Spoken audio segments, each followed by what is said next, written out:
Apakah Anda pernah merasakan jantung berdebar, perut keroncongan, atau keringat dingin ketika menghadapi situasi menegangkan? Itu adalah respon alami tubuh kita terhadap kecemasan. Dan dalam video ini kita akan mengupas lebih dalam tentang bagaimana otak kita membentuk respon terhadap kecemasan. Ini merupakan video pertama dari channel Kata Akal. Jadi buat kalian yang baru bergabung, jangan lupa untuk klik subscribe agar kalian tidak ketinggalan video selanjutnya.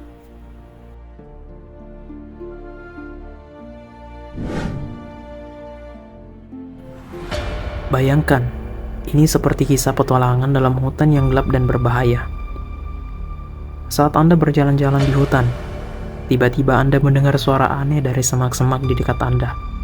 Itu adalah pemicu, seperti sinyal bahaya yang mencapai otak kita. Ketika Anda mendengar suara itu, otak Anda langsung memberitahu tubuh Anda untuk siap bertindak. Ini seperti sinyal darurat yang dikirim ke markas besar Anda.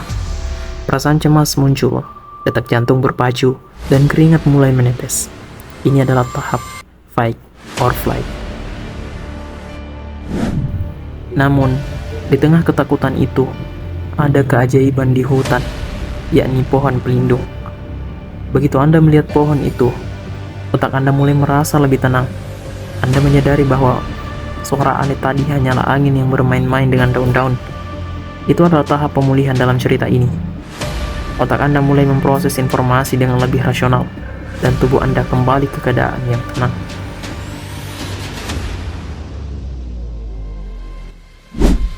Itulah analogi tentang bagaimana otak kita membentuk respon terhadap kecemasan, dari pemicu hingga respon fight or flight, hingga tahap pemulihan.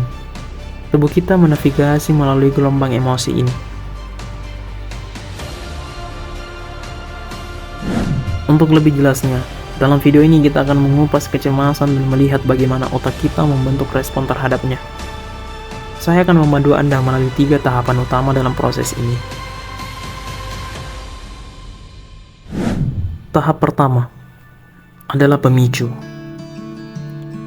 Ketika Anda menghadapi situasi yang dianggap sebagai ancaman, seperti presentasi di depan umum atau ujian besar, otak kita akan bereaksi. Ini biasanya terjadi di amigdala, bagian kecil otak yang bertanggung jawab atas respon emosional kita. Amigdala memicu peringatan ketika ada sesuatu yang dianggap berbahaya.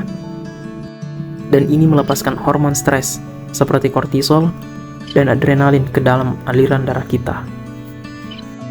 Tahap kedua adalah respon fight or flight. Ketika sinyal bahaya mencapai otak, tubuh kita siap untuk bertahan atau melarikan diri dari ancaman tersebut. Sistem saraf otonom kita terbagi menjadi 2 bagian, yakni sistem saraf simpatis dan sistem saraf parasimpatis. Sistem saraf simpatis meningkatkan detak jantung, meningkatkan tekanan darah, dan mempercepat pernapasan. Semuanya untuk mempersiapkan kita untuk bertindak.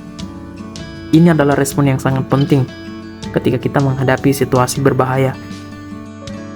Tetapi jika terjadi secara berlebihan, dapat menyebabkan gejala kecemasan yang parah. Dan tahap terakhir ialah pemulihan. Begitu ancaman berlalu, otak kita mencoba kembali ke keadaan yang tenang. Ini biasanya melibatkan aktivitas di bagian otak lain, seperti korteks prefrontal, yang bertanggung jawab atas pemrosesan pemikiran rasional dan pengambilan keputusan. Korteks prefrontal membantu kita mengevaluasi situasi secara lebih objektif dan mengendalikan respon emosional kita. Itulah 3 tahapan utama bagaimana otak kita membentuk respon terhadap kecemasan: pemicu, respon fight or flight, dan pemulihan.